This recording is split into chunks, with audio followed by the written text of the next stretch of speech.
सकाळ सकाळी इतकी थंडी वाजत होती, पण घरच्यांनी सांगितलं जा दूध आणि पोहे घेऊन ये.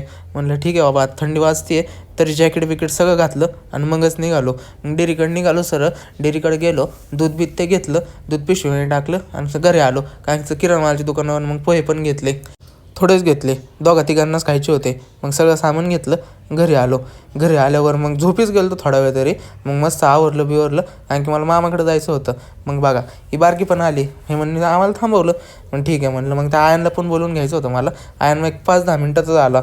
मग 5-10 मिनटात आला. ह्याने माझा फोन कधी काढून घेतला मलाच माहिती नाही. बघा ह्यांचं काय चालू आहे मलाही माहिती नाही. हे व खेळत बसले होते माझ्या फोनमध्ये रेकॉर्डिंग करत होते. मग मी पण निघालो मामाकडं निघालो खरं, पण मला एक काम होतं, ते काम केलंच नाही. म्हणजे फाईल आणायची होती. इथं एक मीटिंग चालू होती मामाची, त्या मीटिंगचीच फाईल घरी विसरलो. मग घरी गेलो, ती फाईल बिल घेतली आणि सगळं कारखान्यात आलो.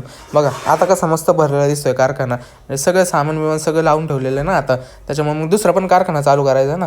मग बघा घरी निघालो, सगळं काम झालं. बघा रोडवरच गाय.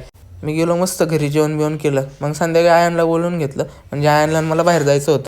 गेलोच तर बघा ह्या बारक्यांचा वापस धिंगा चालला होता. ह्या बारक्याला 5 रुपयात पतंग विकत होते ते. म्हणलं ठीक आहे बाबा, तुम्हाला काय करायचं ते करा. मग बघा आम्ही निघालो. मग बघा वातावरण कसलं भारी झालेलं आहे. मग तिथं ट्रॅफिक लागलंच आम्हाला. ट्रॅफिकशिवाय आमचं आयुष्य जातच नाही. थोडं पुढं गेलं की वापस ट्रॅफिक लागलं. मग आता कसं इलेक्शन झालेलं आहे म्हणल्यावर थोडेफार कामं तर होणारच. मग बघा इथं कसं पोल चेंजिंगचं काम चालू आहे. ठीक आहे, मग आम्ही पुढं आलो की पुढं ट्रॅफिक असं लागलं की आम्ही 1 तास